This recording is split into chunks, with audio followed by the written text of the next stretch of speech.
Hello and welcome to another live stream. My name is Shane Olson, and today we're going to be doing something a little bit different. Well, a lot different. I decided I'm going to try my hand at modeling a house for the holidays. This is a little gingerbread house. So I haven't really I've modeled props on the stream before, but I haven't really modeled like a house. So I thought it might be kind of fun. And I'm listening to music through my phone instead of my computer because last week we had a little issue where you guys could hear my music. Hey Mark, hey Neil, welcome, welcome. How's it going? Okay, so let's get started here. And when I go to sculpt something that's not a character, I still approach it the exact same way. Because to me, everything in the world is just shapes. It's just anything that has mass, like not a gas or some liquids, you can essentially create inside of here. So yeah, let's give it a go, shall we? So I'm going to start with a cube instead of the old trusty sphere. And we'll set it right down here. Hey Tattoon, how's it going? Okay, so I'm just looking at this main box that forms the bottom of the house, and then it kind of has this big roof on it, and so this section is going to be slanted, and this like pillar thing's going to be coming out of the center over here. So it's going to be kind of a tricky, because where this wall comes up, it doesn't look like this would fit exactly. So we're going to do some nudging. And I'm doing well, thanks. Welcome, welcome. Okay, and we're going to be using a lot of live booleans and knives and all sorts of fun stuff that I don't typically get to use during my streams. So it's going to be fun. Okay, I'm going to go ahead and just build this second box on top of this one and then just start to knife cut it. And how are you guys doing? How was your break? Hopefully it was good. Okay. Hey Brad. Welcome, welcome. How are you, sir? Let's see.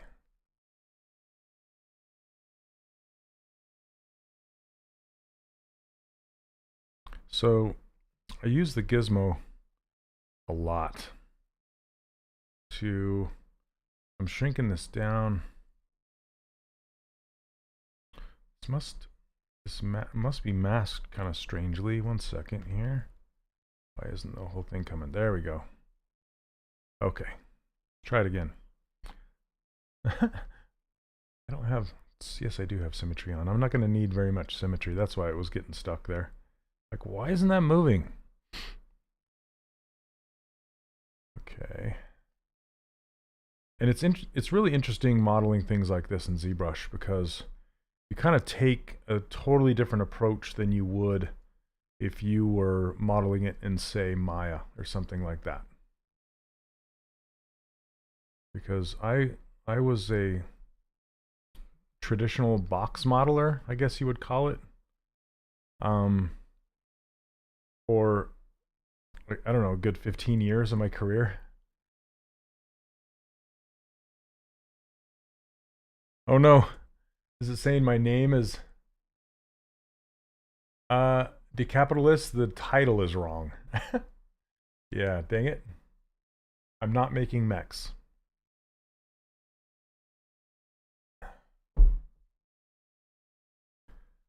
Okay, let me see this here.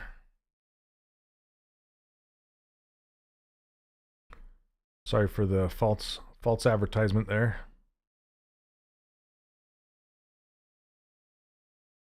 Okay, let's try this knife brush. Now, what I could do, and I may do, is just do all live booleans. The capitalist, sorry, man. You know, yeah, I think Ara is really good with doing mechs and stuff, and he streams on here as well. Okay, so I think I'm just gonna live boolean the heck out of this, so you guys can see how it works. Okay, I'm gonna go duplicate this. I'm gonna use these boxes, and I'm gonna delete. Well, yeah, I'll just use them in a different way. So with live boolean, you got to make sure that your eyeballs are visible, otherwise it's not going to work. And I like working in folders, so I'm going to get these in folders right away. So I'm going to call this base. Put both of these in it. And then I'm going to turn the lower one into a negative here in a moment. And I'm actually going to split these so they're in two different groups. That's kind of how I like to organize it and to keep track of things. So I'm going to hit group split.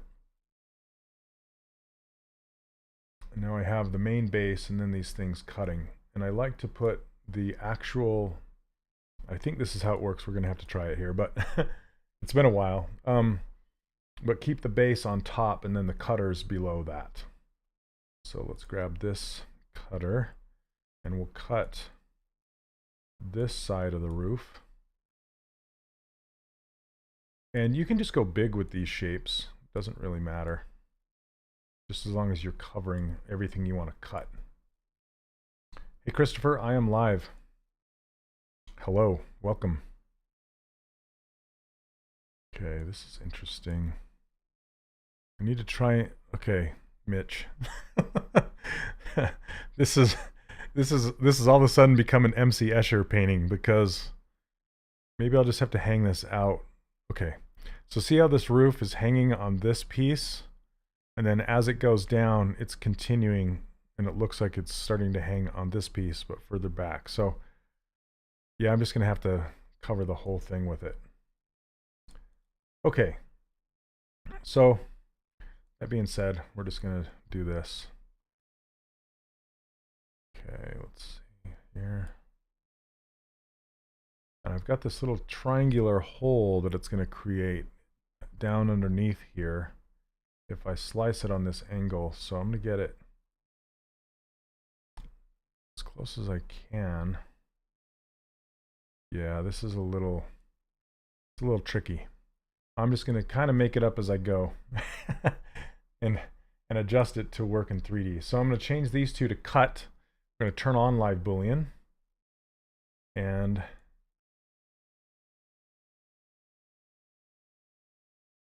make sure these are all being cut. Okay. Now you can see how this is cutting. Now I still have this as a cutter. I gotta move that over to the other side. Hey Luella, how's it going? Hey Louise, or Luis, I'm not sure. How did you get the hand in there? This is a program called Spud Arm. It's just an overlay for OBS. Okay. So you can see how that cutter that I just made is cutting both of these. And now this one is going to cut this side.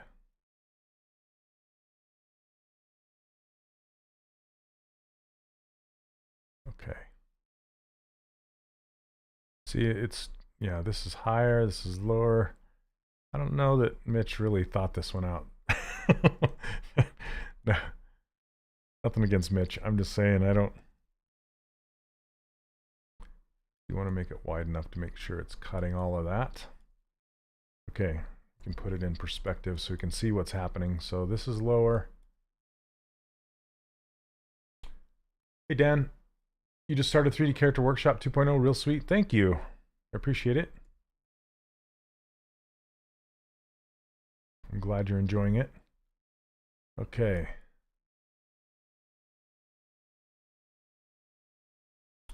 I think I'm going to make the roof kind of go down and then kind of fall like it's doing a little bit.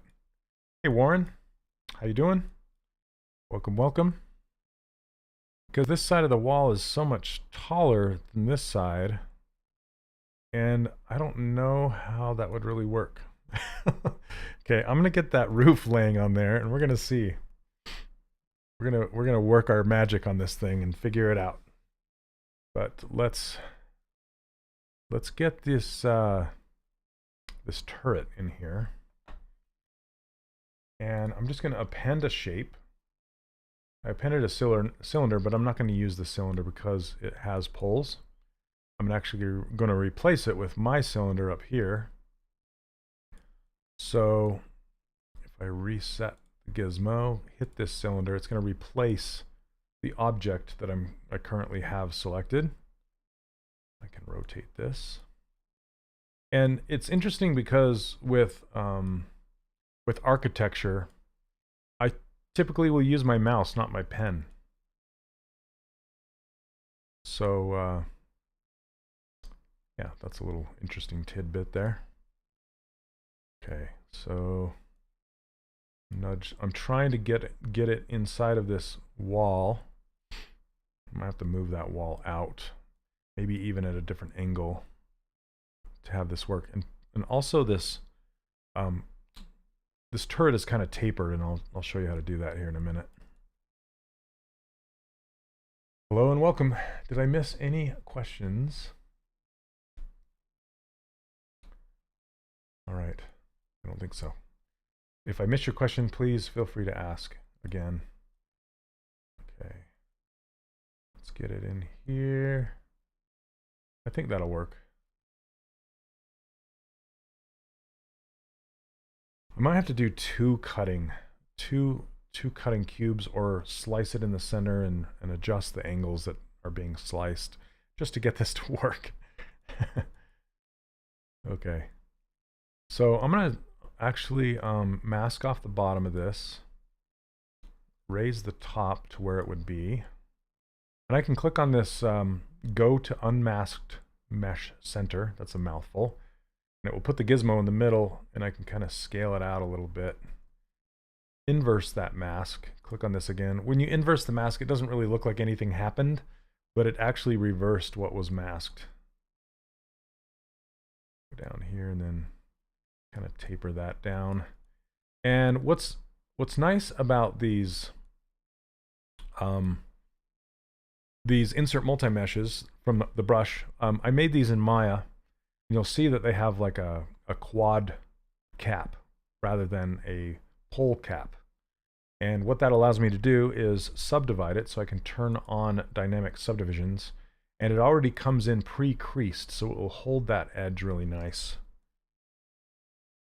And you'll notice that in the order of business, if you think about it this way, you'll notice that the turret is outside of the folder.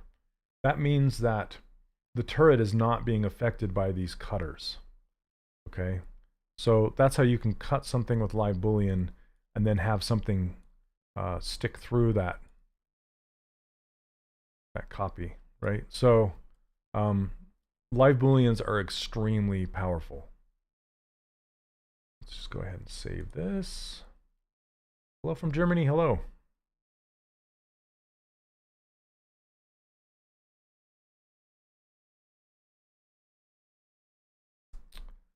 Okay. And I'm just trying to get this base worked out first. Let's get the roof in there and just kind of figure out how we're gonna do this, because it's really tricky, really tricky. I think I might pull this down a little bit.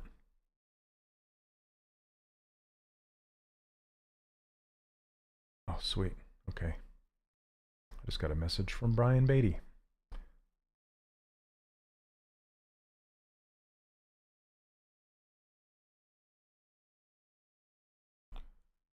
Okay. Which graphics tab do you use? Is it allowed to talk here like a Cintiq? Yes, it's a 27-inch Cintiq. It's old. It's not a new one. I love it. I love it, but the colors are starting to fade a bit. But I like it. Okay. Now, with these cutters, the reason live boolean is so nice is because I can hit my wireframe and you can actually see what's being cut. Okay, so this is the actual shape of the house, but then I have these cutters. So here's one of them, and you can see where it's cutting through.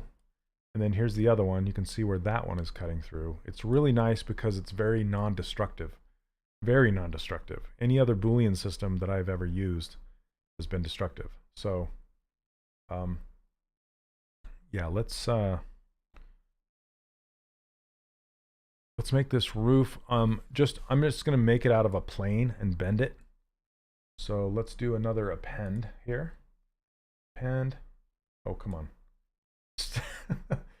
Okay, slowly. There we go.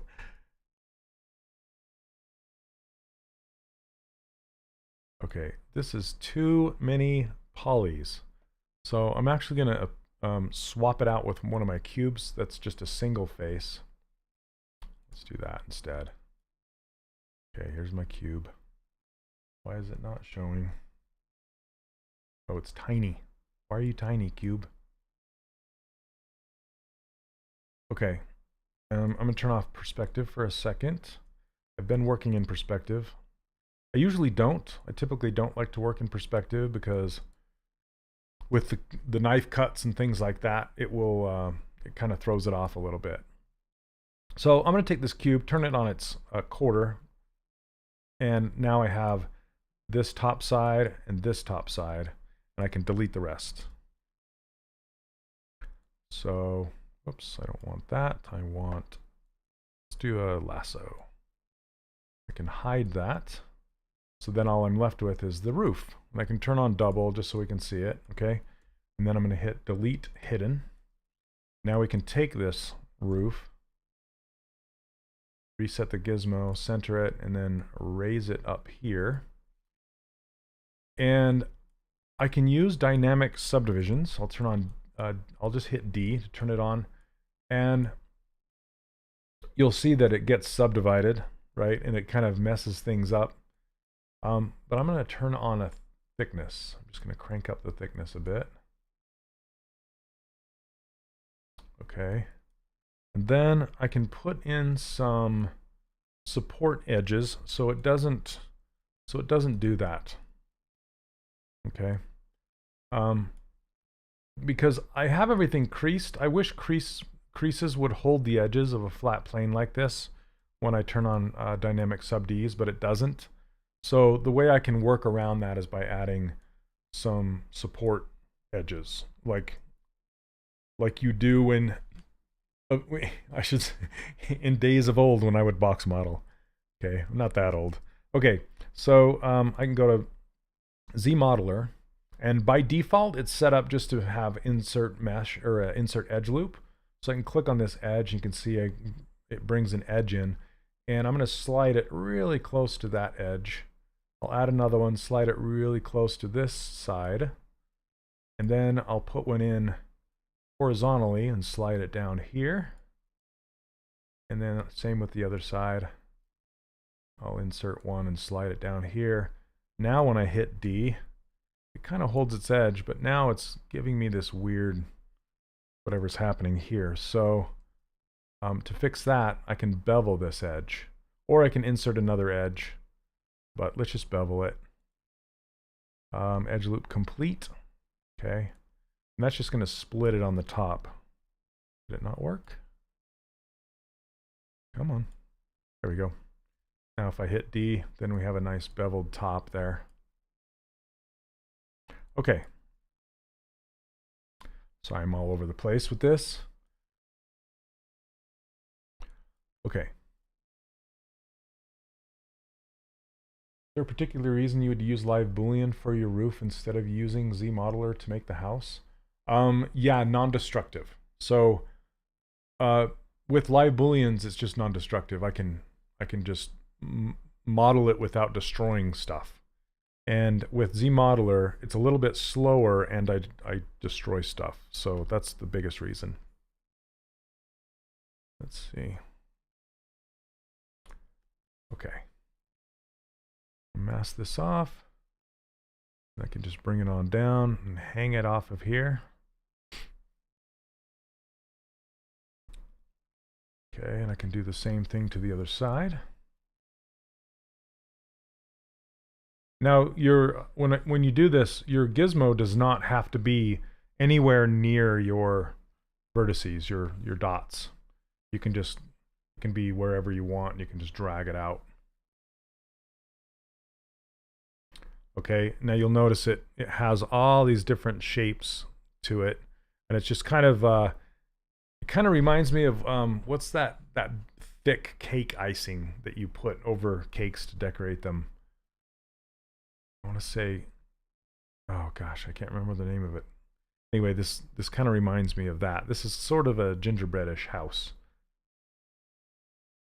Okay, and this being live dynamic thickness, I can adjust this thickness and make it thicker or thinner on the fly, which again is a really cool non-destructive way of modeling.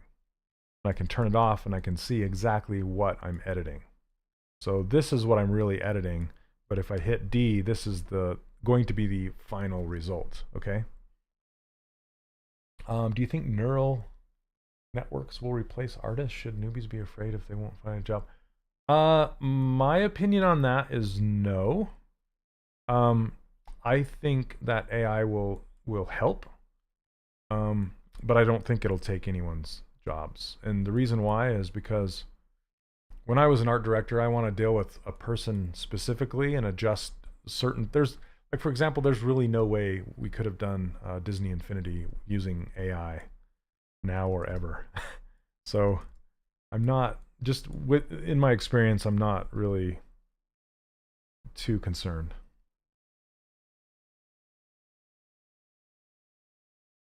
I know a lot of people are freaking out about it right now, and it's justified, you know, but I wouldn't be too concerned about it. Okay, I'm just going to widen that up a little bit.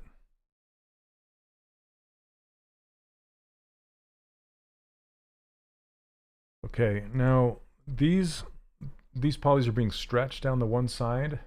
Fondant, thank you, Dan. That's right, fondant. I knew it had a weird word. Okay, so now we can go back to our Z modeler and start adding even more. No, that's not what I want to do.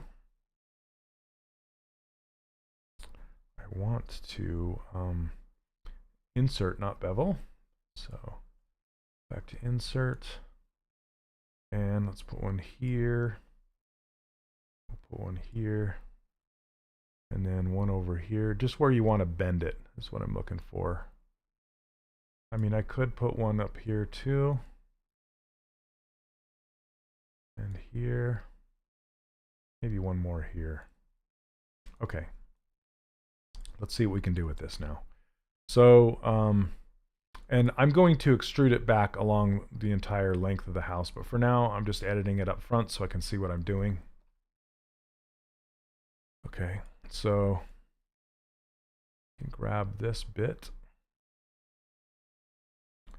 Now it's kind of hard to see, so I can turn on the dynamic subdivisions, and then I can start to pull it out like this. And it'll start to give me that sweep.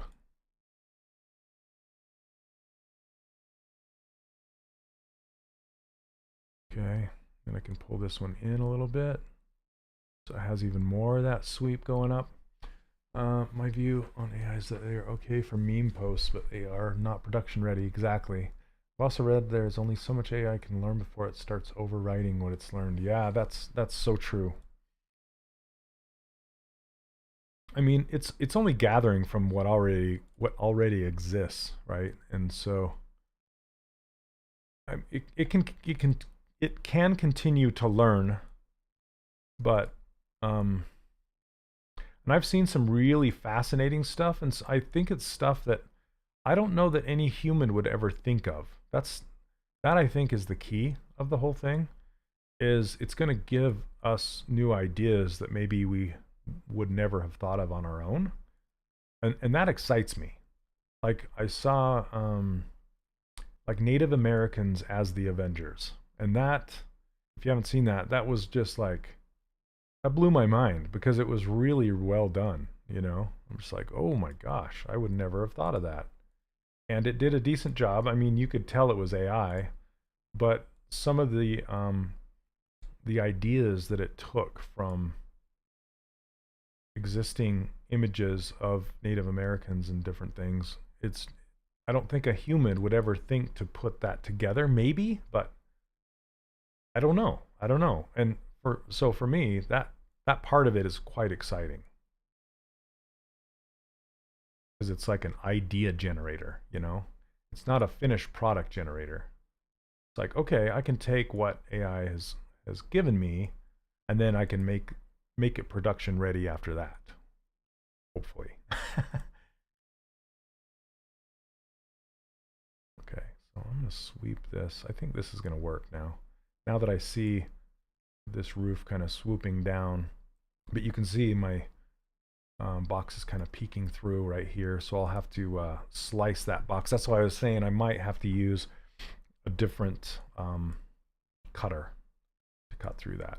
Okay, so now that we have our shape, we can slide this on back and overhang it a little bit. This. And this side is quite higher. I don't know that I want to raise it up that high. Yeah, I don't know. Maybe. Because then I'll have to bring this one in more. Maybe I can raise that one higher and bring it in more. Yeah, that's okay. And then there was another one that I saw that was it was like, it looked like black carved onyx. If you guys know what onyx is, like a rock. It's like a shiny rock that's black, and it looked like these things were carved out of it. And then they had kind of designed animals into it, like deer and even insects like beetles and things. And then it was all highlighted with gold. So it was like it's really hard to explain, but like you would carve onyx, and then on the peaks of the, yeah, from the valleys to the peaks, on the peaks it was all highlighted with gold. So it was this really rich gold and black, and it was really well designed. And I'm not doing it justice by trying to explain it, but it's like another thing that I would never have thought of myself, or I don't know that anybody would have thought of. So it's just stuff like that that excites me. It's like, okay, now you can take that and make it into a real art piece, Okay, this is sometimes this is getting too packed together. So I got to look and see, okay, I can see what's happening now. So this is getting bent. And sometimes it's hard to line up your camera so you can select these things. But see how this end is getting kind of bent? So I want to carefully mask out this corner and this one. And now I can center this off my perspective, and I'm kind of working blind here. Turn this on and just kind of, there you go. That's better. All right, and again, and this one is, it's the top is nice, but the bottom is kind of colliding and making these faces disappear. So I feel like I need to spread those two apart a little bit more. Another way, an easier way you can select an edge with ZModeler is you can hover over an edge, and there's this thing called transpose. And you can say transpose a single edge or an edge loop or an edge loop partial. Okay, so I'm just going to click on that, and you just click on one of these, and now it masks off everything except for that one edge that you clicked on. Okay, and so now I can turn this back on and just kind of nudge that one apart. And then I want to do the same thing to the other side. So if I activate the Z modeler again, click on this edge. Did I do it? Yeah. Okay, and just get it out of its own way there. Hey Voxel, how you doing? There you go. Okay, I'm gonna uncrease this and see what happens. See if it softens it. So the power of, hey Sammy, welcome. Oh, I said Sammy and my phone thought I said Siri. That's funny. Close, it's close. Okay, the power of support edges is you can slide them away from the edge to make them not as harshly creased. So it's another part of being non-destructive. So I can essentially grab this edge and I can say slide, edge loop complete. And I can take this front edge and slide it away. And you'll see it starts to, it'll start to let go of that edge, or it should.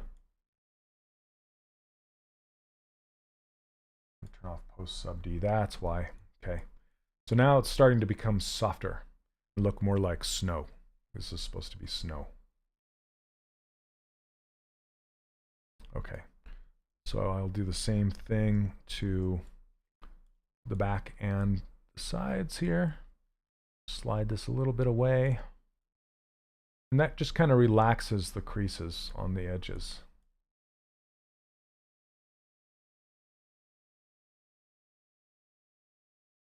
Like so. Okay, and now I'm going to adjust this cutter to match the roof silhouette. So here's my cutter, and what I can do with this is essentially I can just insert an edge on this cube right here. I'll put another one right here, and you can transform an entire edge loop. So I'll go back to this, I said transform, transpose, edge loop complete, and I'll click on this and it will unmask that entire edge loop. So then I can take this edge loop and push it down into the house some more, like this. It'll cut that. And I can do the same thing with this edge and move it out and down away so it kind of slices through the middle of that roof a little better. There you go. You can edit your slicers live. Okay, so now it fixed that little area where it was peeking out. And so now the roof is no longer peeking out. Pretty sweet, right? Now, the dynamic subdivision thickness can only do so much. You can see how it's getting, as it's wrapping around the top here, it's kind of getting squeezed, whatever you want to call it. So what you can do is you can commit the extrusion or the thickness while not committing the subdivisions. So how can I explain that? Basically, you can turn the subdivisions down to 1. So now I can actually see what it's doing. But as soon as I do this, it's going to be destructive, right? I could put another cut down the center here to make it have more of a peak rather than a bevel. Let me try that first because I love to stay non-destructive if I can. So let's go to Z Modeler, go to Insert, and we'll just insert an edge loop here. Okay, and then I'm just going to try and see if I can mask isolate that and then raise it up. That might be better. Okay. Now let's crank up our subdivision levels to see what we did, and it's better. It's still getting a little bit pinched, but I can live with that. It's okay. And then you can see how it's got these like these 3 snowy drifts coming off the roof right there. I can cut it lengthwise and edit the same thing. So let's insert some edges here. So one there. This is totally going back to my box modeling days. One here. This is where each peak will happen. Okay. And then we'll snap it to the top. Isolate these 3. And then just pull them out like this. Whoop. Okay, and it looks like the support edges. Well, let's turn it on and see what it does. Yeah, it's got a little bit of a hitch on the ends here. Let's make it smooth. Go like this and like this. And just drag that so the angles are a little bit more smooth. Okay. And let's make the center one come out a little bit further than the other ones. And let's make it a little smaller than the other ones. I can basically move it down and move this one up. And that's essentially making this one big, small, big. And you can even, you can even take this entire thing and kind of scoot it one direction. Adding chaos like that is just a good way to get everything away from looking too CG, as it were. You don't want it looking too perfect. So on this side, let's do 2 big ones. Do that one, that one. I kind of pull them out. And maybe squish one small and have the other one really big. Let's try that. There we go. So then we have kind of a swoopy bit. And then we can fix that little hitch in the end. Swoopy bits. There we go. And it's crazy because sometimes you'll get, it looks super jaggy like this until you turn on dynamic subdivisions and it just kind of smooths everything out. Another thing we can do is, you can't really see it in Mitch's drawing here, but snow kind of has volume where right as it's melting. I'm from Utah. There's a lot of snow on the ground right now. There's actually at the highest ski resort here in Utah, it's called Alta. I believe at the peak right before Christmas, it had 255 inches of snow, like 5 feet. Anyway, it's a lot of snow. And where it gathers around the roofs, it kind of has some volume. So I want to try and put a bit of that volume in. I don't think you... Yeah, again, it makes me want to commit the thickness. I think I'm going to. So let's turn down the subdivisions. The ice mice, yeah. Thankfully there's not that much snow where I live right now. I can actually see the grass coming through the snow. So I do have snow on my front and backyards, but it's not that much. I don't live at the ski resort. Commit. Okay, here we go. Apply. So I turned down the subdivisions and I'm gonna hit apply. Now I'm gonna turn dynamic back on, but this time I have to turn thickness off and turn my subdivisions back up. And so now we have a committed thickness, but not committed subdivision levels. If I were to leave this up at 4 and the thickness and I hit apply, it would commit both. So I would have real subdivision levels. It would no longer be dynamic. But what that gives me is now I have this thickness in place. I can come back in here and I can adjust this. You know, that was kind of bothering me to have a little more thickness as it goes up and over. Now I can actually bring it forward as it comes out up and over the edge of that roof, which is cool. Let's do the same thing back here. Makes it look a little more like a Swiss rooftop or something.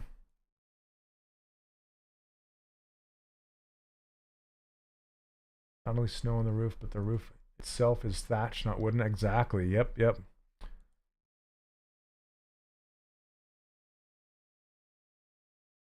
Yeah, it's very roofs like this are very organic. Okay, so now what I can do is I want to grab this single edge right here and raise it up. So I can go to my Z modeler, hover over this edge, and I can do a transpose.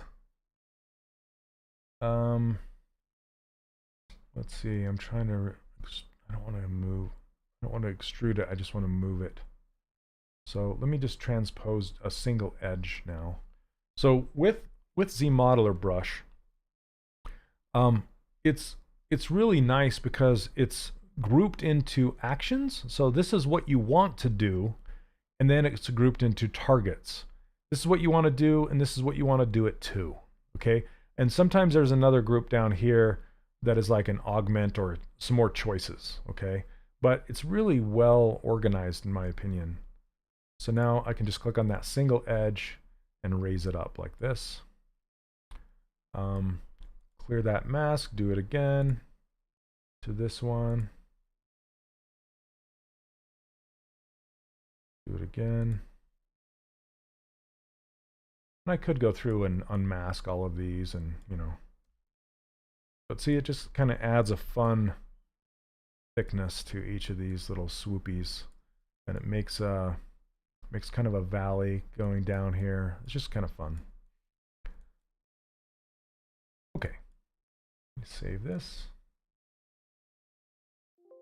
It's kind of boring in the beginning when you're blocking these things out, but eventually it'll start to form. Okay, now that we kind of have this blocked out, the chimney is going to be fairly simple. The roof of this is going to be fairly simple. Let's make this little front bit right here, and we can, I'll show you how to use live boolean to cut this off.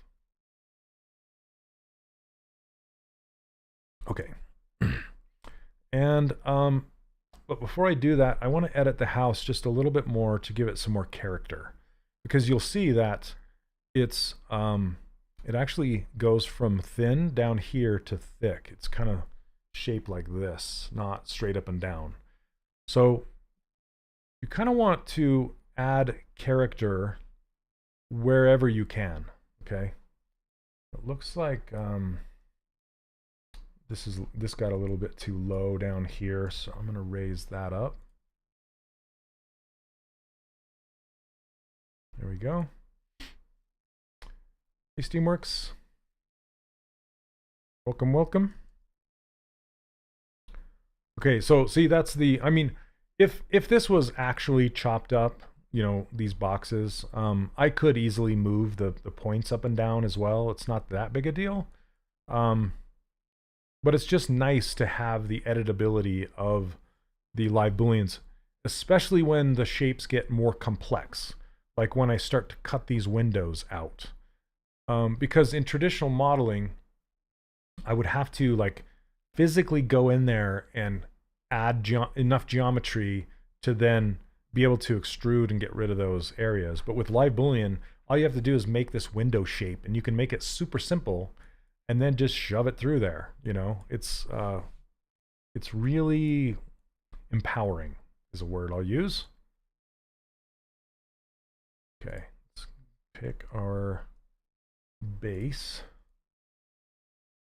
Okay, now with this base, since I want to skew it, I could use a modifier, or I can just skew it all by hand, and I think since I have so few points that I'm going to just skew it by hand. So grab these, center the gizmo, scale it on down in the middle. And yes, it is going to make my turret kind of peek out the edge there, and that's okay.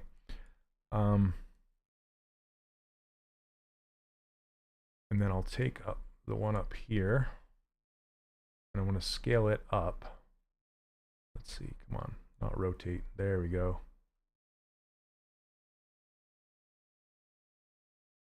Because I'm looking at this line,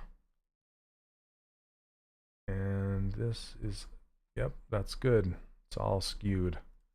It's all skewed, nice and fun. Now, to take it a step further, you kind of want to, it comes from squashing and stretching and animation, right? So when you squash or stretch, usually when you're squashing, the edges become convex. And when you stretch it, they become concave. And they're not a perfect straight edge like this. So what I want to do is actually, I'm going to insert another edge here, right there. And I'm going to actually make this go in.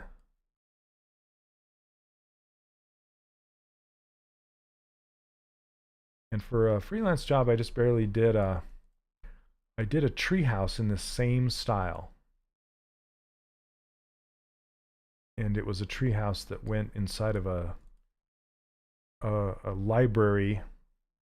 I don't know if it was a store or just a library, but it was like a kid's reading place. And they had the tree house in there. It was like cut out of foam and stuff.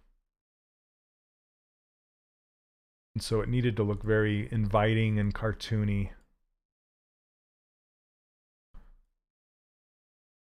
Okay, so let's bring these in.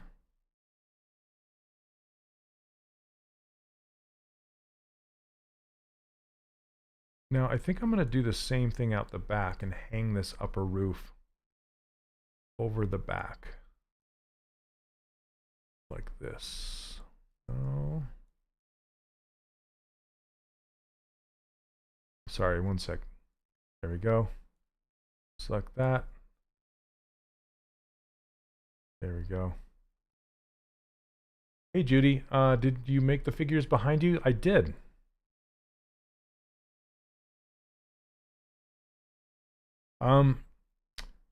Two of the figures, well, three of them actually, you can go back and watch me make them on my live streams here on the ZBrush YouTube channel. So this pirate girl, I made her, and then the cowboy, I actually, okay, you can see it right here. This cowboy riding this dinosaur, I made that entire thing during a live, a series of live streams. And this mouse right here, I made it over a couple live streams. What printer? Most of them were printed on a Form 2.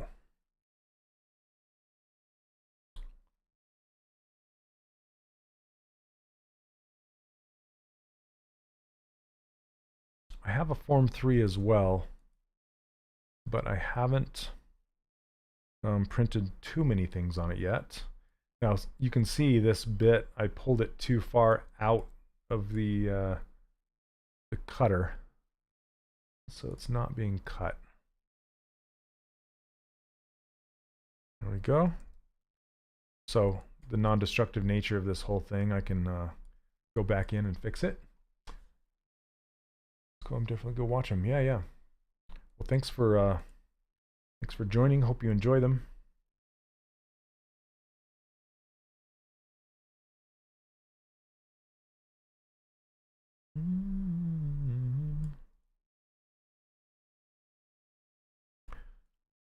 Okay, now to make this fun with this turret, I kind of want to go, if you think about these cartoonish buildings like characters, right? Like what could you do to boost the fun of these? One thing I could do is kind of rotate it and then scale it out this way. Sort of like Mitch is drawing here. And I can also widen it a little bit more from this direction. So then it just has this really fun shape to it that's not so straight. So anything like that you can do really helps, I think. Okay. So now that we have that blocked out, let's save it. All right.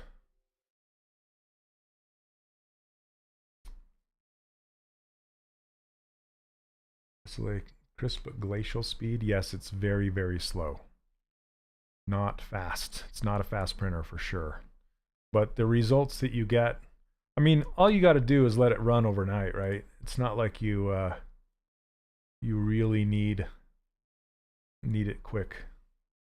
I also have a Saturn II that I bought that's embarrassingly enough, it's still sitting in its box. I just haven't had time yet to print anything with it. Okay, now another thing with this cylinder insert multi-mesh, I'll show you something that I did on purpose. So I'm going to duplicate this turret. And then I'm just going to show my gizmo. As long as the gizmo is showing, if I hit an insert multi-mesh, it's going to replace the mesh with whichever one I click, which is this one. Okay. I had the Anycubic DLP-D2 and I haven't printed on it. Yeah, I also have a problem. I also have an Anycubic Photon. It was just on a really good deal and I couldn't resist, so I bought it, but it's sitting in my closet. It's really small and it's kind of stinky, so it's like little stinky. And I haven't printed on it. I might end up just selling it. We'll see. Do you have any good tips for beginner ZBrush artist? My advice would be to start with blocking out characters. So that's what I teach in my course. I have a course, it's called the 3D Character Workshop, and you'll find it over at the 3D Character Workshop. You can also find my interface and my brushes and everything for free, but the course actually costs money, and it's an all-inclusive, not to pitch my course, but it's an all-inclusive course that goes from very, very beginner, your first day in ZBrush, all the way to advanced. So if you're looking for stylized character training, as you can tell, you can still use it for environment stuff, prop stuff, things like that. But for the most part, it's stylized characters. And I start out by teaching my students how to block out characters, because the block out is everything. If you can get your proportions correct, your anatomy correct, everything correct in the block out, then I'd say 80% of the work is already done, and then you just do the dressing, right? The icing on the cake, as it were. Okay, so again, this cylinder is very, very specific the way I built it, and I built it with no spans going from top to bottom, so you can easily make a cone out of it. So we're going to mask off the bottom, center this in the top, and just scale it on down to a cone. Okay, now the top is flat, but we're going to edit this now and make it a fun cone. Okay, I want to turn off the creases, so I'm going to need to put some support edges in there, just like we did with the roof.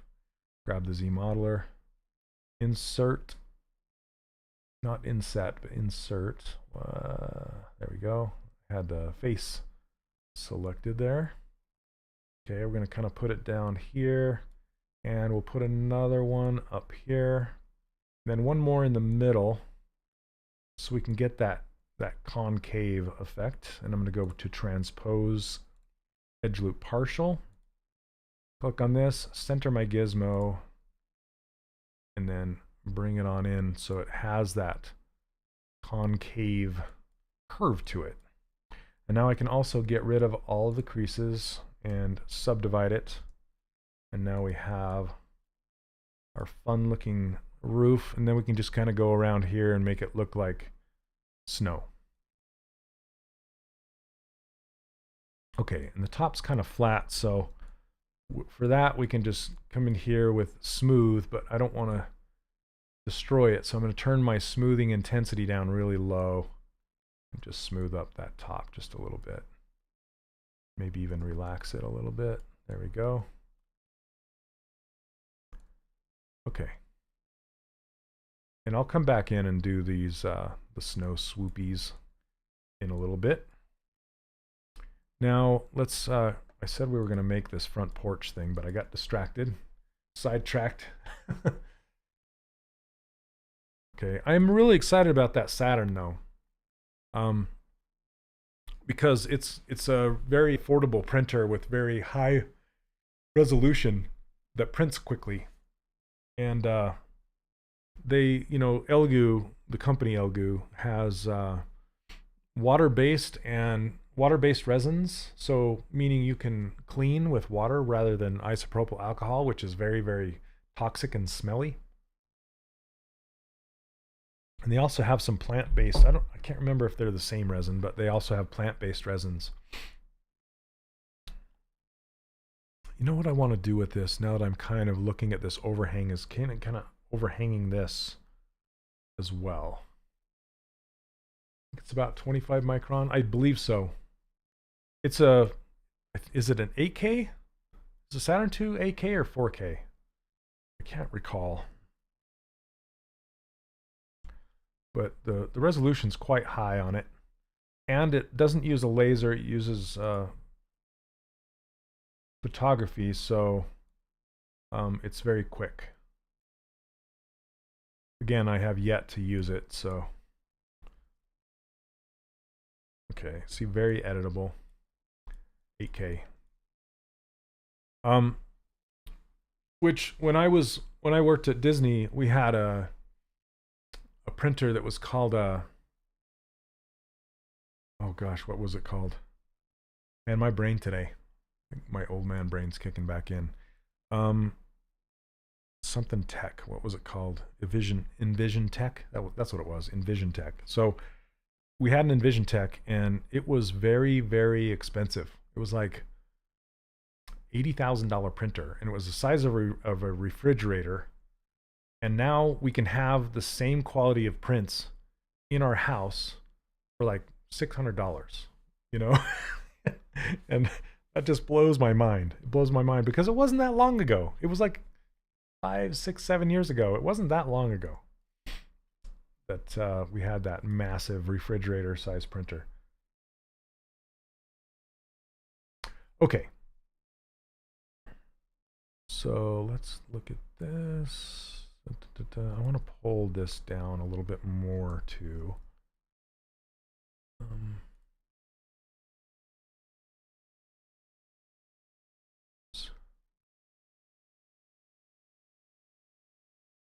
Kind of overlap it some more. Okay.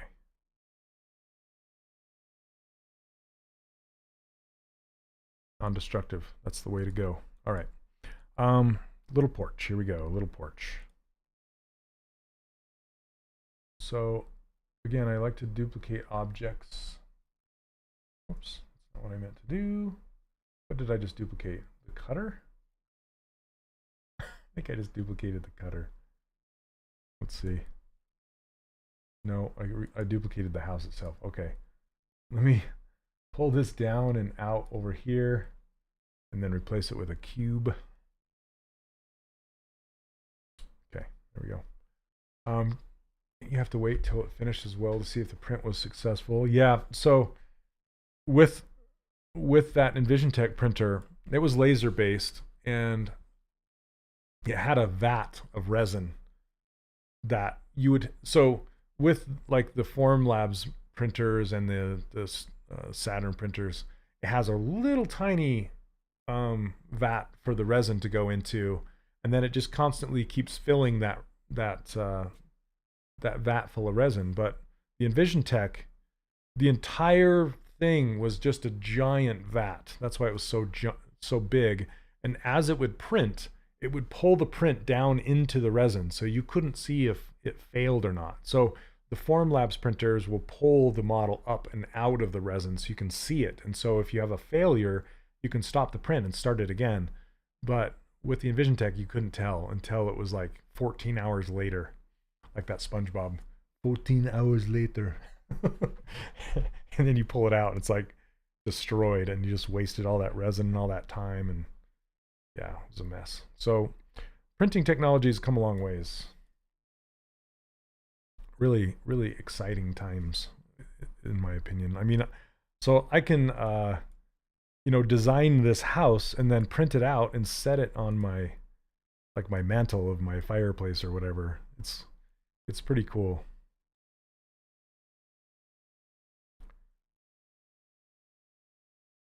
Like a little Christmas village if I wanted to, you know, take the time to model a bunch of different houses and stuff. Because it used to be, you know, you got to buy those things from some catalog made in China, whatever. And now it's like, I could just design my own and make my own.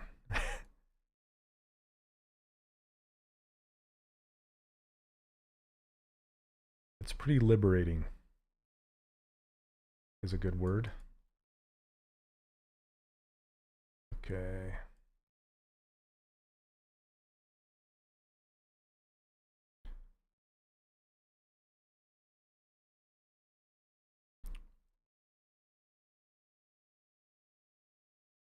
Okay, I want this to match the shape of the front of the house. So I'm going to pull it out like this.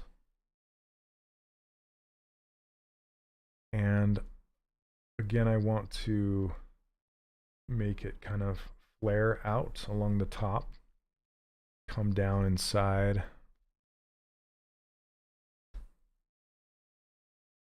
Maybe be a little tighter down here.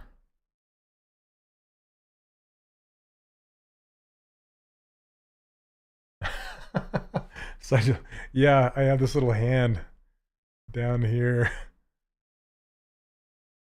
So this hand is it's a hand that I modeled and rendered, and then I use this thing called Spud Arm to use it as an overlay in OBS.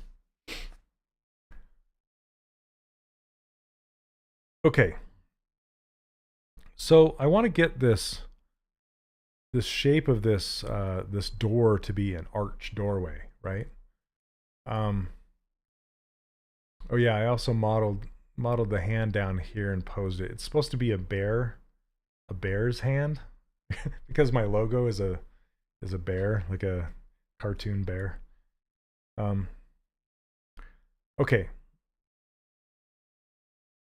I'm gonna make this just a little taller just so I can cut it off. Make sure it's tall enough. It has to be pretty tall. Okay. So now I need to make a cutter, and for this, I'm gonna make a new folder and call it door. So we have it in a folder here. And now I'm going to make the thing that's going to cut it out. And I basically want to insert a cylinder. So we'll just make a cylinder here and then split that off. And this is going to be our cutting. But I need it to be the reverse of this. So how do I do that? Solo this. We'll just work on it for a second. And essentially, I'm just going to get rid of everything that's not the upper portion. Here, let's turn on double so we can see it. If I turn it just a bit. And then get rid of these two. So now we just kind of have this arch. We'll delete hidden. And then I'm just going to take this arch, go to my Z modeler, and do, I can either do QMesh or extrude. We'll just do extrude. And then again, you'll notice how many targets we have for extrude. There's a lot. But I'll just do polygroup all because I want the whole thing. And then I'll just extrude it up and just make it a big old cutter.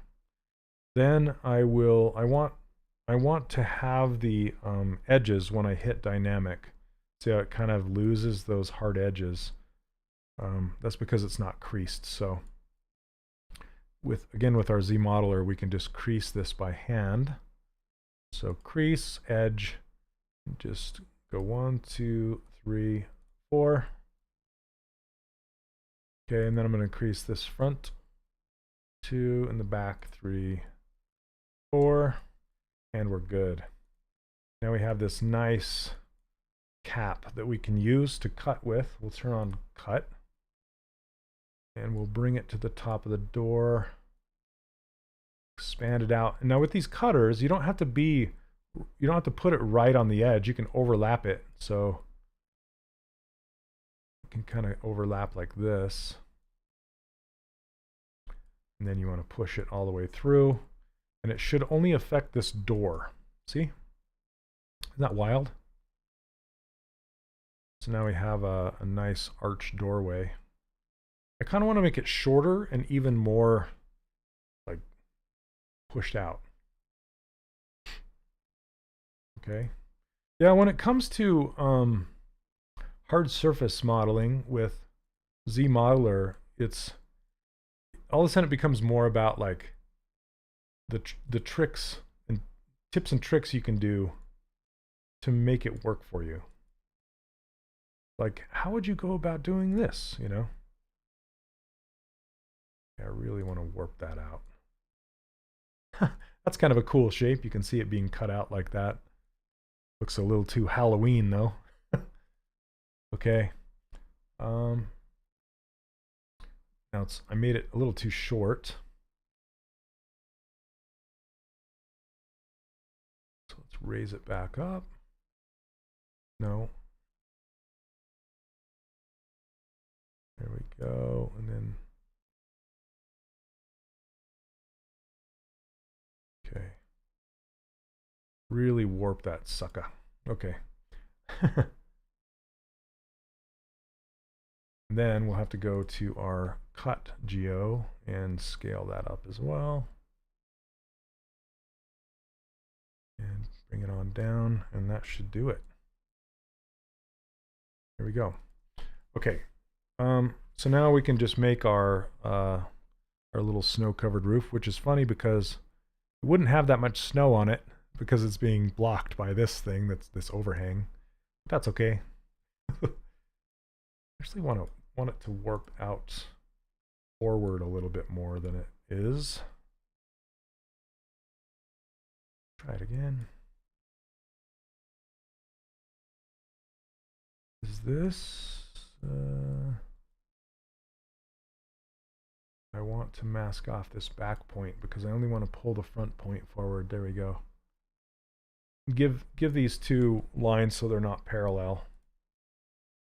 All of these things just add interest to it, you know, so it's not so perfect. The CG wants to be perfect. It wants to have perfect edges, perfect everything, but it's up to you to find the imperfectness, the chaos, inject the chaos. For example, like this turret, again, I'm just looking at it. I'm like, oh, I think I can make it a little convex.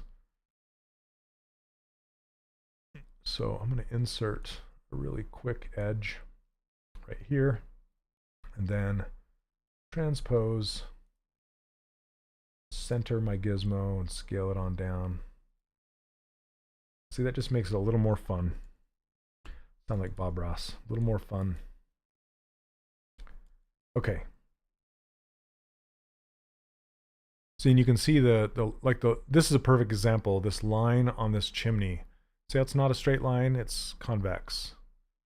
And that's and the top of the chimney is set askew. It's not perfect. So all of these things make it fun and cartoony. So what we can do is we already have our cut mesh, right? Let's just go ahead and duplicate that. Except for I gotta be on the right thing. Be on the cut mesh, duplicate it. Now we can turn this into snow pretty easily by just getting rid of those creased edges. Hey Mike, are there any plans to update the beginner content on Cineversity? I started learning last week. It's pretty old content. I had to pay for a Gnomon workshop course. So Mike, I do not work for Maxon or ZBrush. I'm a volunteer here. So I cannot answer that question for you. You could send a email, I believe it's to support@Maxon, and ask them, but I'm not quite sure. It would be nice. Okay. All I can tell you is that I have a course of my own if you're interested, and it starts you out at day 1 with ZBrush. It takes you all the way to advanced if you're interested in doing stylized characters. Okay. So this, you'll notice that this snow is outside of the cut folder because I don't want it to be affected by the cut geometry. And you'll also notice it's very important to have them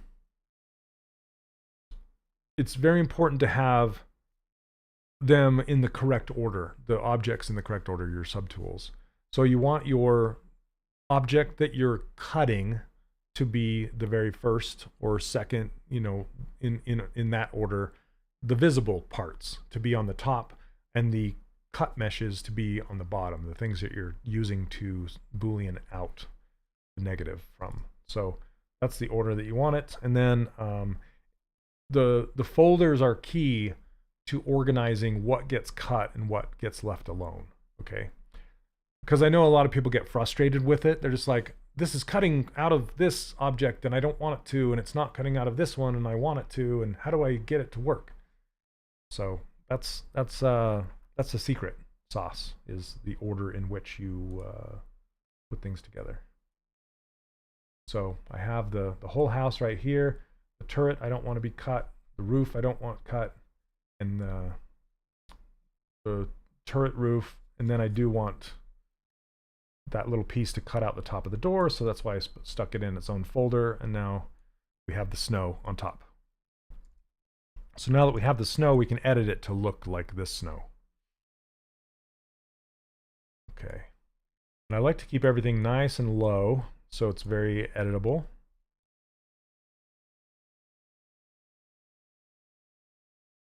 This is this is slower than I normally go because I'm trying to be more meticulous about it. And also I'm not used to this workflow as much. So I have to kind of think my way through it.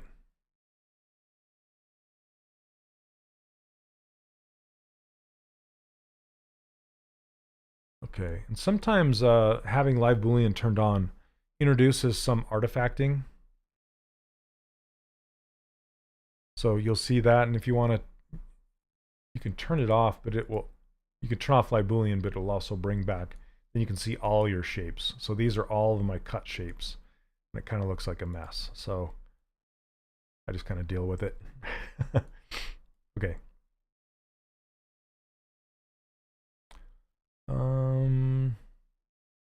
I just want to move this polygroup.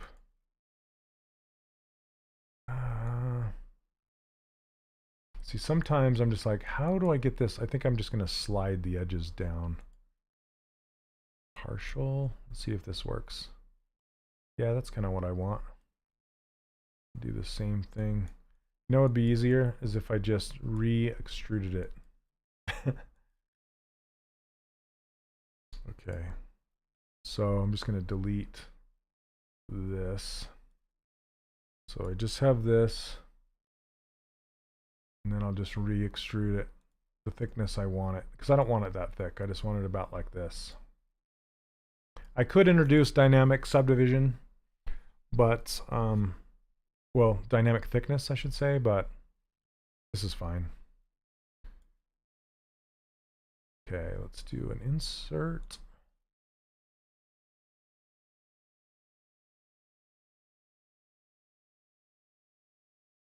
Where did my mask lasso go? There it is. Okay.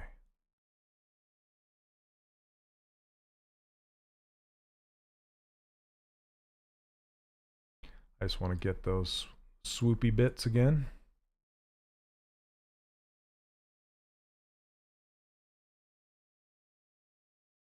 So I'm just kind of rinse repeating. I just mask.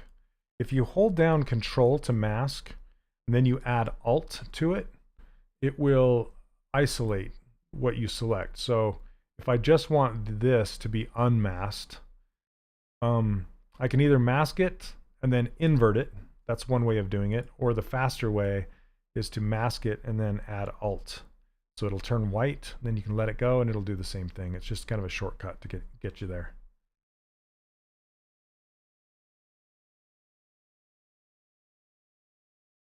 Okay.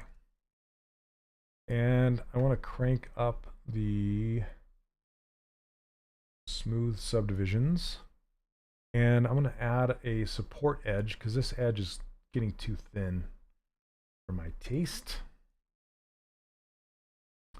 So let's go ahead and insert and slide it up, and we'll do another one on the back. And it's a little bit too thick back here, so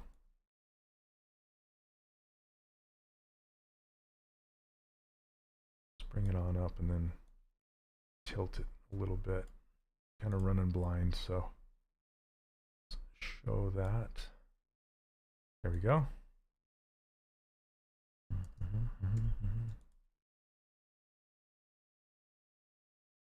And I want to make it consistent with the snow up here, so we can thicken it a little bit. And for this, I can isolate. I can just hold down Control and click on that poly group and it'll thicken it up. There we go.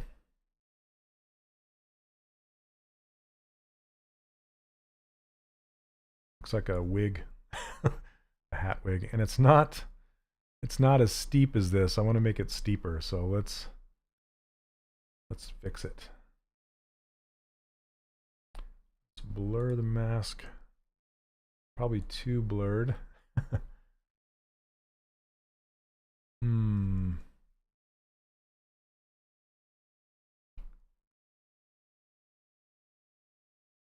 Okay, 1 second. I gotta figure this one out.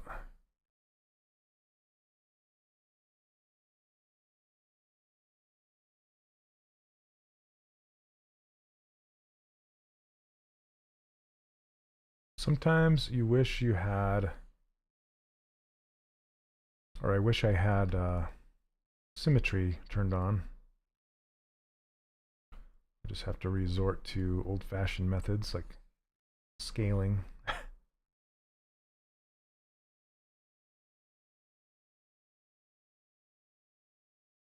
That's fine. That's a better shape to that door. I can also turn this off to get a better precision on my mask.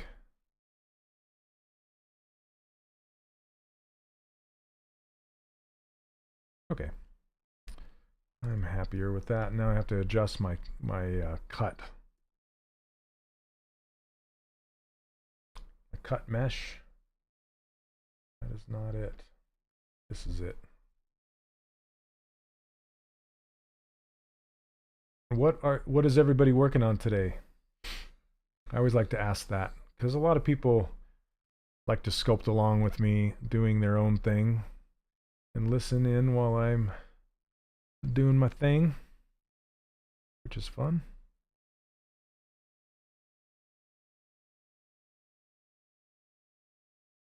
Oops.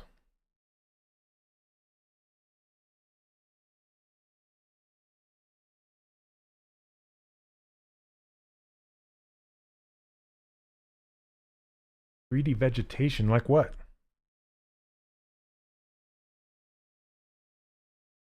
Like apples and stuff? Or like plants? That sounds fun. Okay, it looks like I got a little triangle right here. That's the thing is with your cut mesh, it doesn't have to look pretty. It just has to work. Wheat. Okay. Interesting.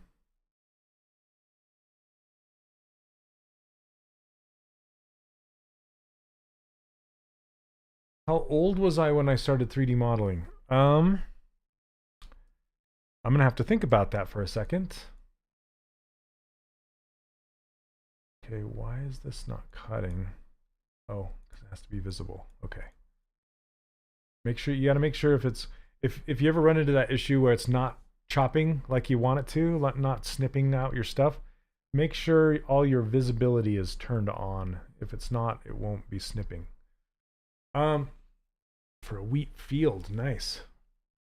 You know, you could use micro mesh for that. Just make one piece of wheat and then duplicate it all over the field. Yeah, look up micro mesh. I think it's called nano mesh. Nano mesh. Um, okay, let's see. The year was when I first started. I want to say 1995. 1994, 95. Been experimenting with nanomesh recently. Nice. I started with a program called Corel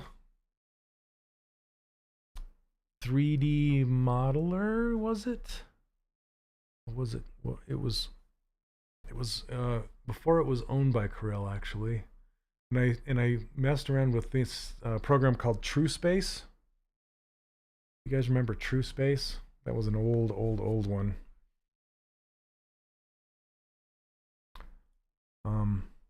One of my first models was a Black Widow. I'm trying to remember. Maybe Mark, you would know. Where you would it had walls, and you would have to like put Caligari TrueSpace. So what was the other one though? That was purchased by Corel. Oh my gosh. Anyway, you would have it was kind of like ZBrush has something sort of like it, which kind of cracks me up, where it has like 3 walls, and in ZBrush you mask the walls and then it will create an object in the middle. This was kind of like that, but it used splines on the walls or something. I'm trying to remember. And then it would create something in the center, and man, it was so strange to work that way. Okay. Yeah, I've been doing it for a while. I've been in the gaming industry for over 20 years. You ever do discount codes for your personal ZBrush course? I do. I just barely got done with one. Mike, send me an email to Shane.Olson, Olson, at 3dcharacterworkshop.com and tell me that you saw me streaming live today, and I'll hook you up. Okay?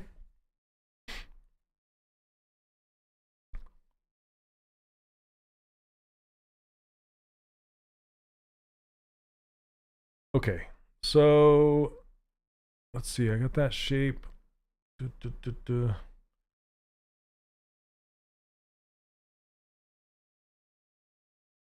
The only thing that has me bothered is this right here, because I don't really know how to make that work with this roof line. Again, it's like an MC Escher painting. It just it doesn't work in reality unless I pull this roof back and expose this corner, which it could be doing, I guess, right there. Let's try it and see.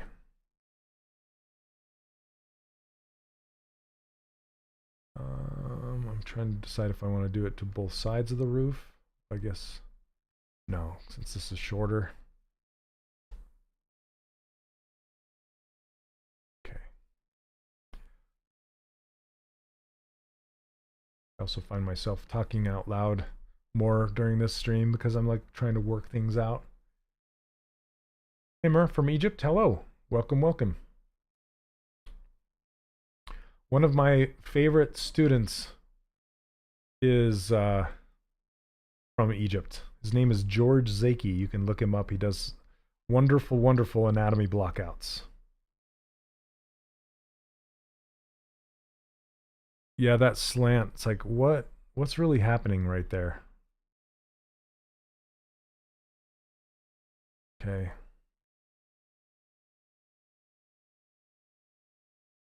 It's really, I'm going to do the same thing to the back here, just so I can keep it consistent. Which kind of makes a fun silhouette for sure. Lewis, congratulations, taking advantage of this. I ask you, what's the best scene size in pixels in ZBrush to work with Dynamesh at 128 so that there is a good mesh resolution for modeling?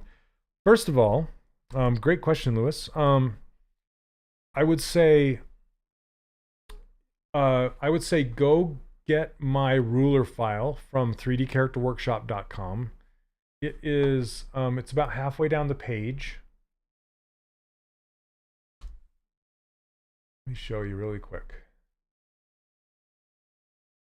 Okay, so if you go to 3dcharacterworkshop.com and scroll down, you'll see right here, you can grab my free brushes. This also comes with a project file that has my ruler in it. And it's, the scene is set up to be exactly how the size that ZBrush wants you to work in. I really don't use Dynamesh anymore. It's still a viable workflow, but I don't use it that much. I don't know if you've been following along with me here. This is all box modeling. And then when I'm doing characters, you can watch like last week's or any of my previous live streams. You can see that I typically use Sculptress Pro because it's more predictable in how dense I can get my geometry. So Dynamesh is non-predictable. It's very difficult to use, and it's always a guess. Like it sounds like that's what you're struggling with.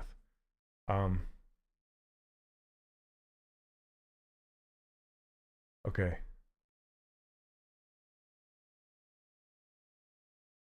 Stream's freezing every 10 seconds. Maybe try restarting Twitch, Sammy. Is that happening for anyone else? This time in years.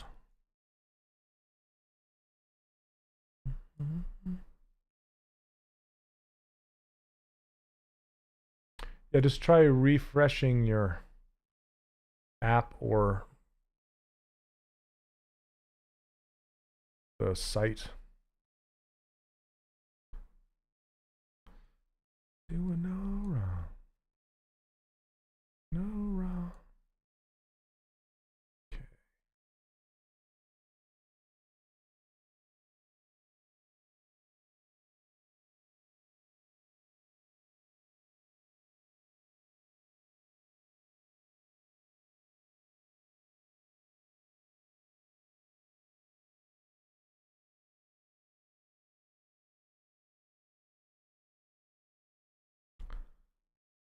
Okay, I think I can make this work.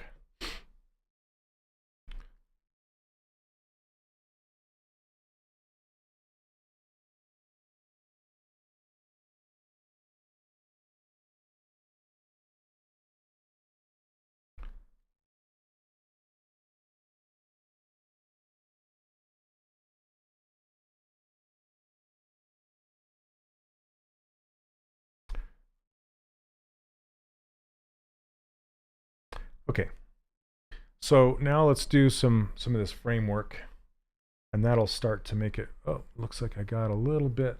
I need to adjust my cut mesh. Is it freezing on YouTube as well?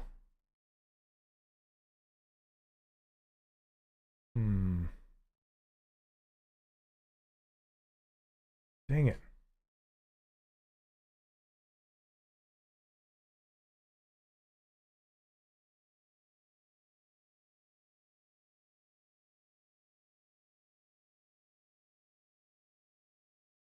Every 10 seconds you freeze. Dang it. Hopefully it fixes itself. I don't really know what to do about that. Let me see if I can close some things.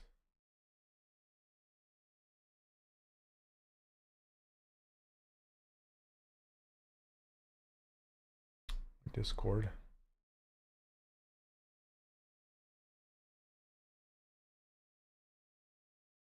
I'm just going to close stuff.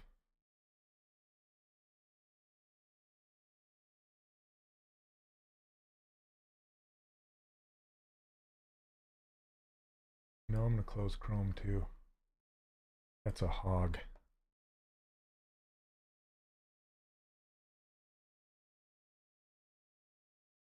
And my Windows Explorer. Okay. Now it's just OBS and ZBrush Those are the only things that are open. Hopefully, if it's my machine, hopefully it's not. Hopefully it's just the stream. Okay, it might have been me not talking, but I hope my stream isn't getting messed up. I'll just keep going and hopefully it'll fix itself. Dang.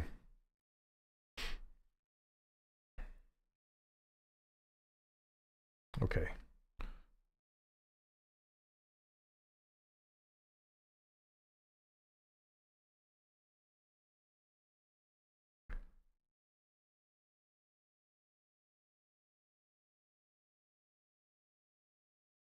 Okay, I'm just going to insert a little cube and then split it off.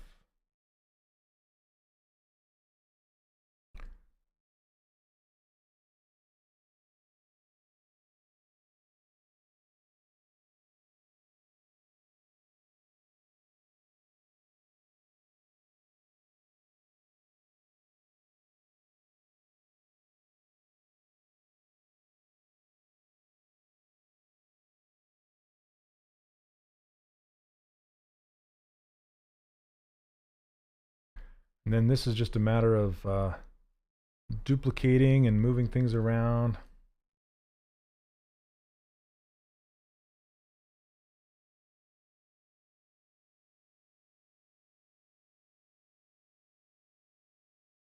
YouTube stream's getting choppy. Yeah, well, they just reported that the Twitch stream was not good either. So that's no fun.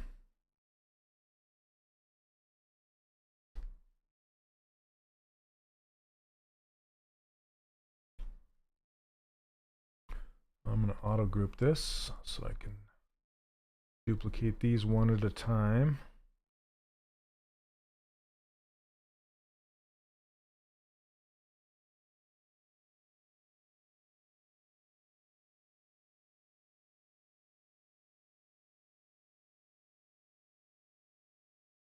Now I can clip all these off the bottom too with a live boolean.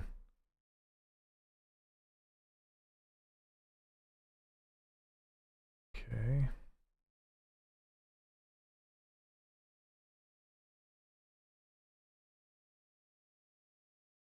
Now this cutter is actually cutting through this thing. You can kind of see it. So I'm going to push it back. And then aim my gizmo as best as I can down the length of this thing.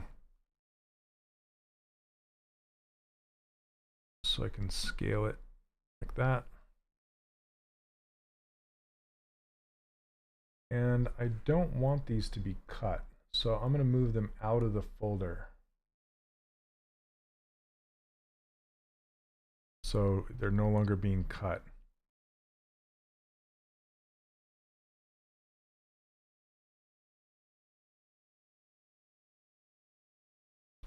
Okay, and now I can grab these guys. Well, again, I'm going to auto group. Is it still choppy on all platforms?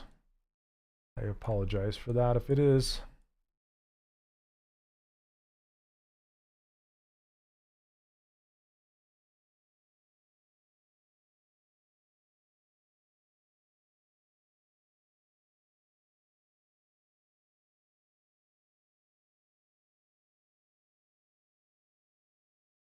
Okay.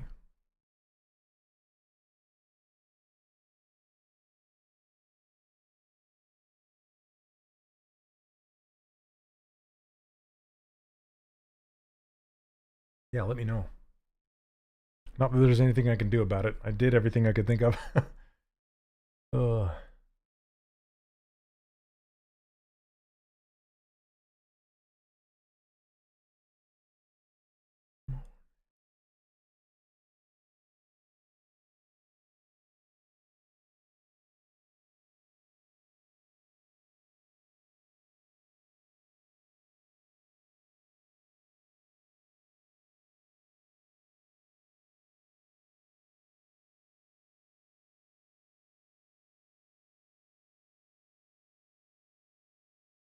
Okay, again, I'm just going to try to align this as best as I can.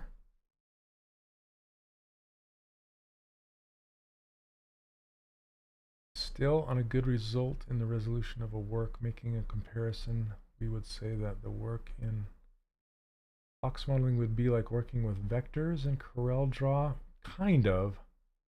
That allows you to enlarge the size of the final object without loss and with Dynamesh. Sort of. It would be like if you work in Photoshop on bitmaps that don't reach a good resolution if you zoom in too much.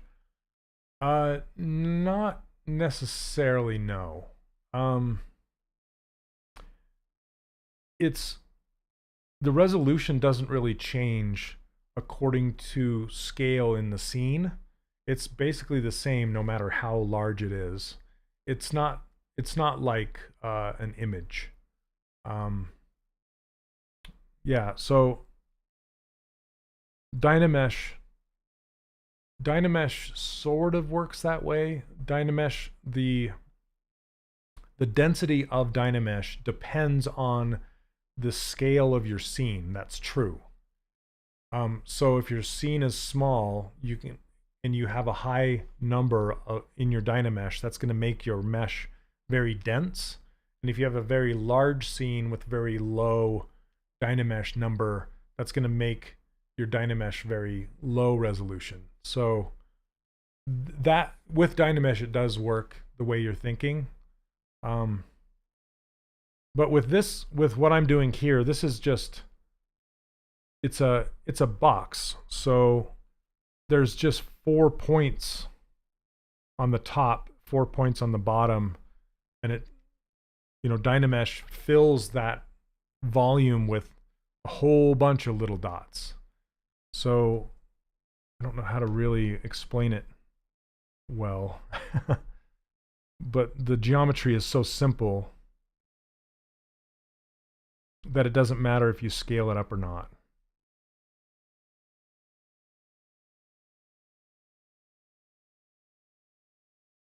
And I guess you could think about this like a vector. Occasional short chop, totally watchable. Okay, thanks for that. And spit you out.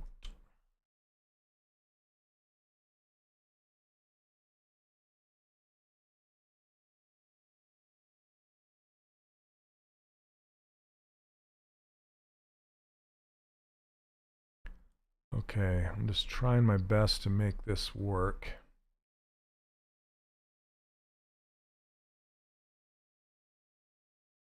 Whoa.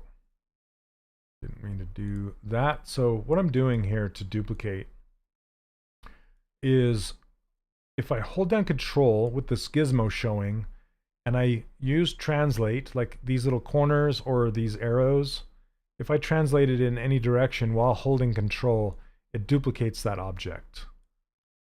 And if I have nothing selected, like this, and I do the same thing, whoops, it's going to duplicate everything. And that's not what I want. So I need each of these little cubes, these stretched out cubes, to be in a different poly group. So that way they're easily maskable. I just hold down Control and tap on one of them, and then it isolate masks that one cube. So if I want to duplicate this one, hold down Control, duplicate it. I can just lean it on down.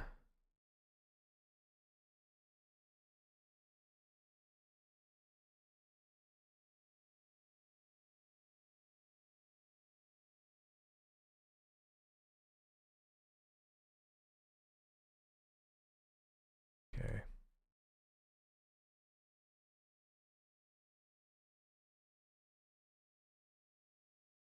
And I just kind of line it up as best as I can. And then this roof is kind of bugging me a little bit. Again, this is just kind of a difficult thing to contend with here. Just make it kind of bubble up around it.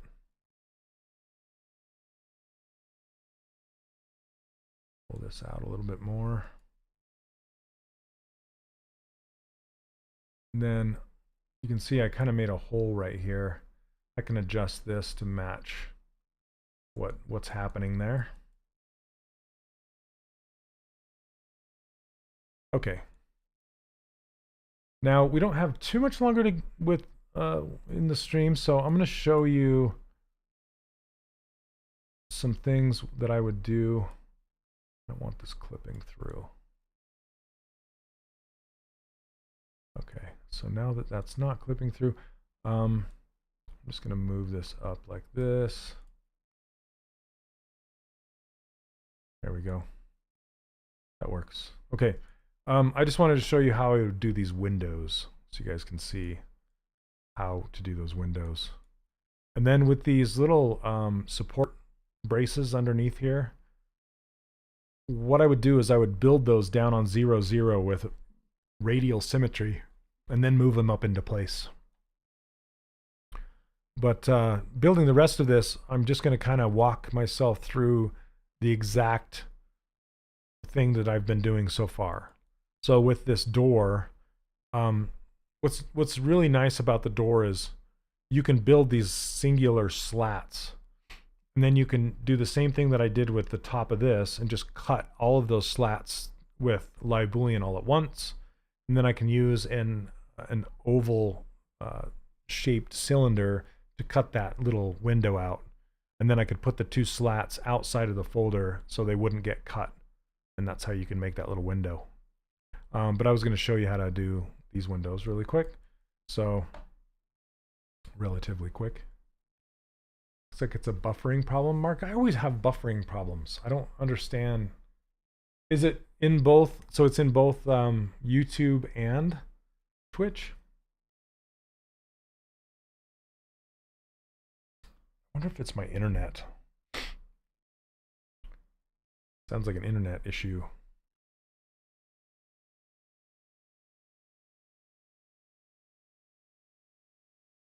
So I'm going to get a cylinder here, and I'm just going to drag it on the surface and then split it off.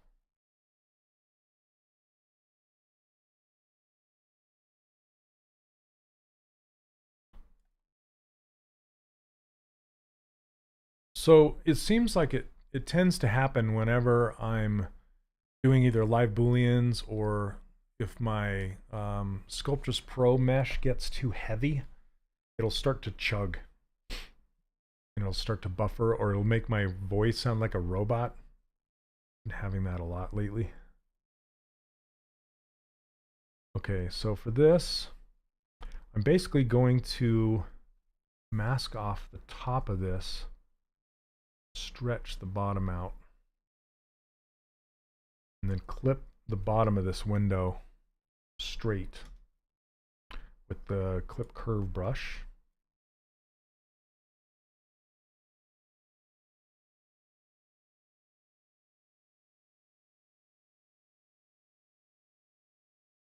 There's our window. And then I want to turn it to negative. I'm going to be cutting it out. Just push it on into this surface. There you go. And I can turn on dynamic subdivision so it gets nice and smooth. And that's essentially it. See, and I can adjust it live, which is awesome. I love it. And another really cool thing about it is it will take on whatever color the live boolean object has. So if I change the color of the live boolean object to red, then whatever's cut out with that object will be red. Super nice. Okay, so I'm going to raise this up a bit. Squish it.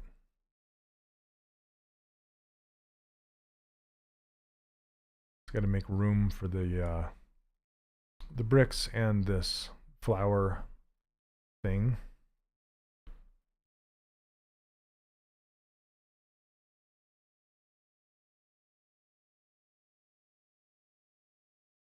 Okay.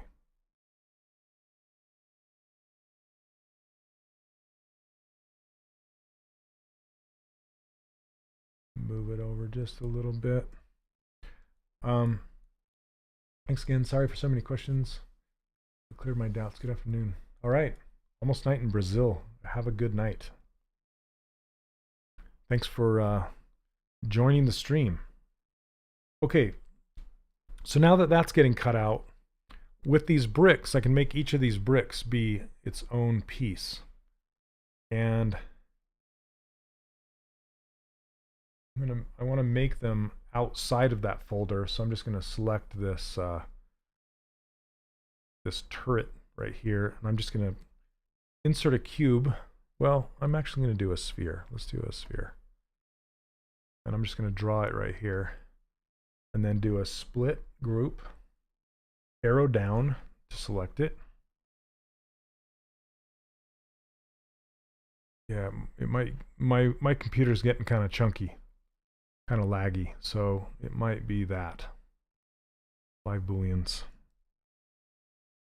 Okay, so now I can start to shape this brick.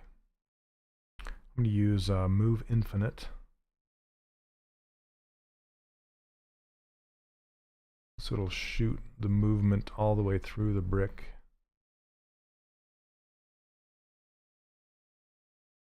And I'm going to scale it out this direction.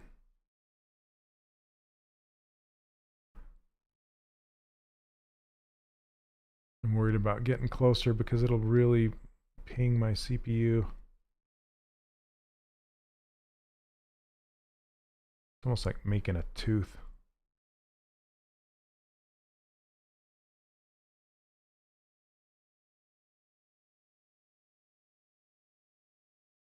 Okay, is it lagging now? Is it being super chunky?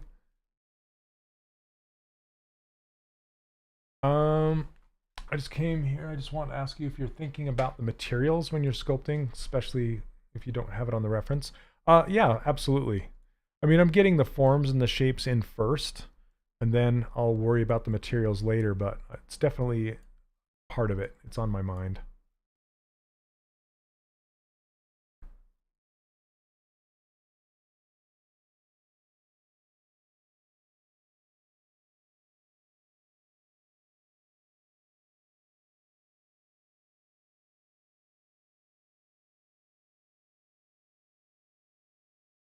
Okay, and then I can just duplicate this. I'm going to turn off dynamic. That might be slowing it down as well.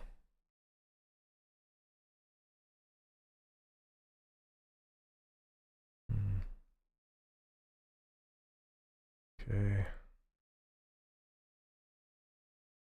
And then just kind of work your way through the different shaped bricks.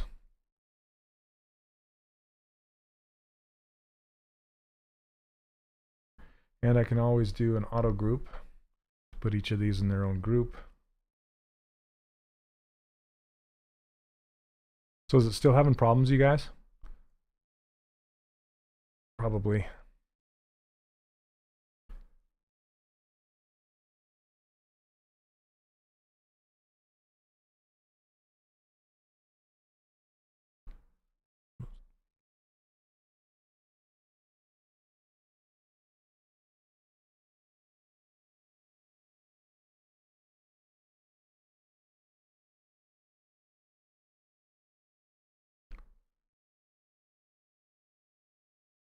Wonder if the delay gets larger if it's buffering too, because YouTube typically has a 20-second delay. So if I ask a question, I'll usually get an answer like 20 seconds later. Twitch is faster. It's like 10 seconds. But I wonder if I'm having buffering issues if it lengthens that time.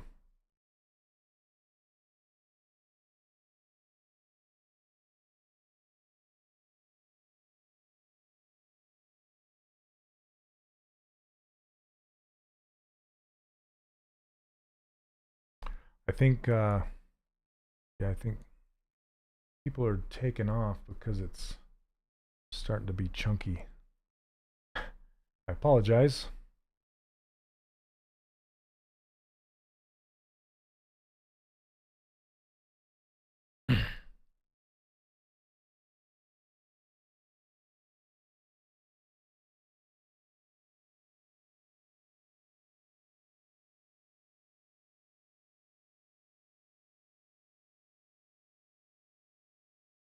So that's essentially how you make the bricks go around the window. And then for these bricks on the side of the chimney and this, I would just use and all of these little guys all around here. I'd probably use a mask extract, or I would do exactly what I'm doing here and just use a sphere that I've squashed down.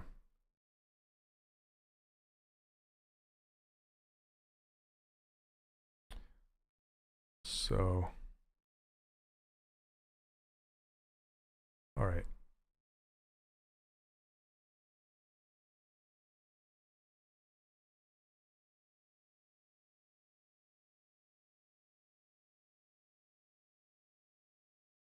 And I do the same thing with this window in over here.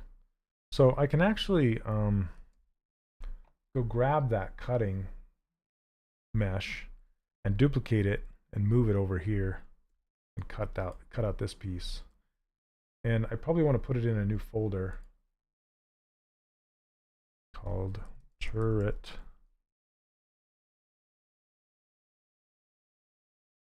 And then I'm going to duplicate this one and put it in the turret folder underneath the turret.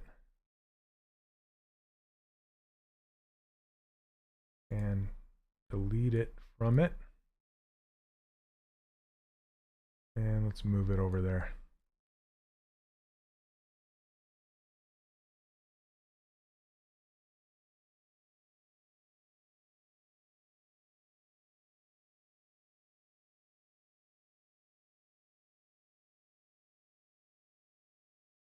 And that's it. See, it's just cutting it right out.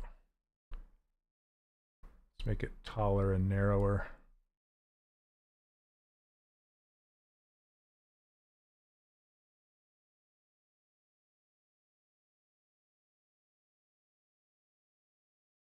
Anyway, there you go.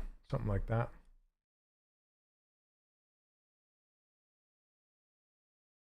Are you guys still with me? It's getting awfully quiet. It's about time to be done anyway, thank heavens. If I'm having I like to stream, but not if I'm having streaming problems. It doesn't make it very pleasant for you guys watching. Okay.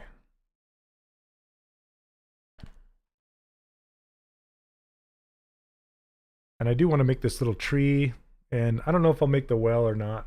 Maybe, we'll see.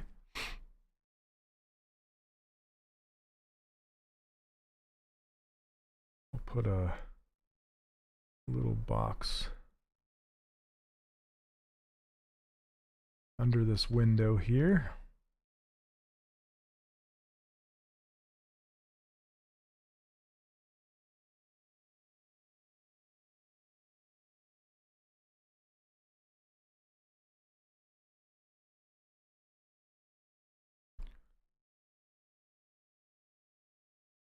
Hey Signor, how's it going?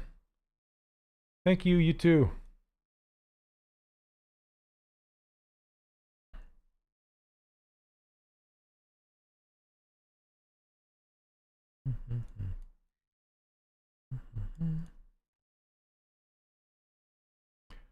And I think I'm going to make a chimney.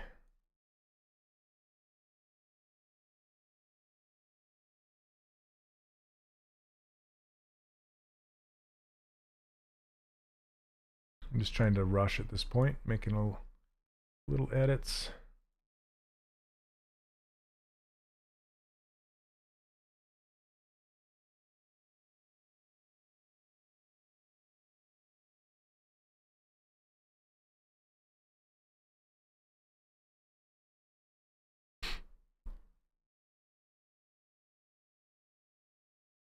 Does anybody watch the new Wednesday series on Netflix?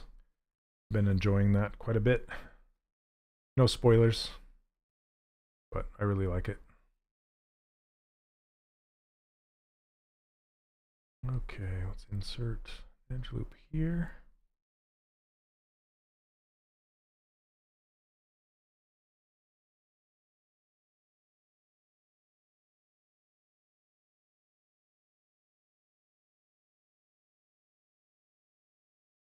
And add a cube. on the top here.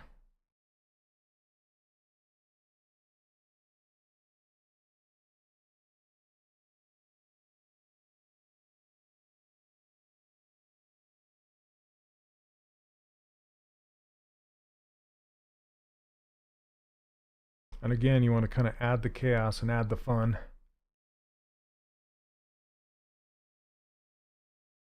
Thanks for letting me know, Senor. I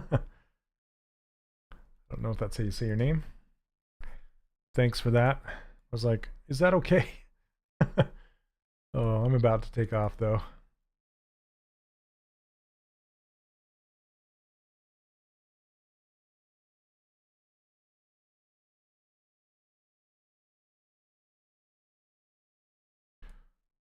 It's kind of a big topper there. Let's see if I can shrink that down just a little bit. And it needs snow on it, but okay.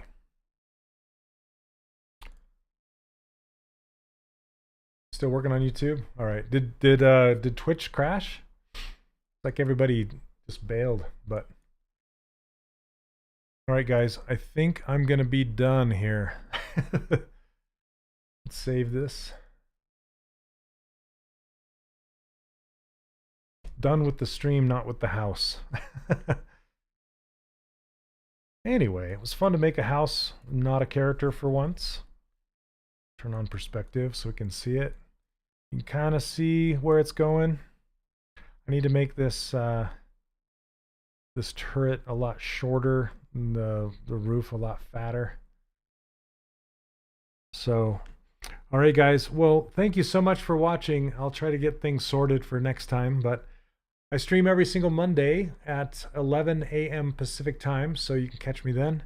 And as usual, if you want to grab my custom brushes, you can head on over to 3dcharacterworkshop.com. I give them away for free, as well as my ruler file. You can go and grab that. So anyway, thank you so much for watching. Oh, Twitch is still going? All right, Neil. It's just weird. I don't know. Yeah, everybody's quiet and watching. Twitch is fine now. Okay. Anyway, thank you so much for watching, and we'll catch you next Monday. All right. Thanks for hanging out, guys. Cheers. Take care. We'll see you. Bye.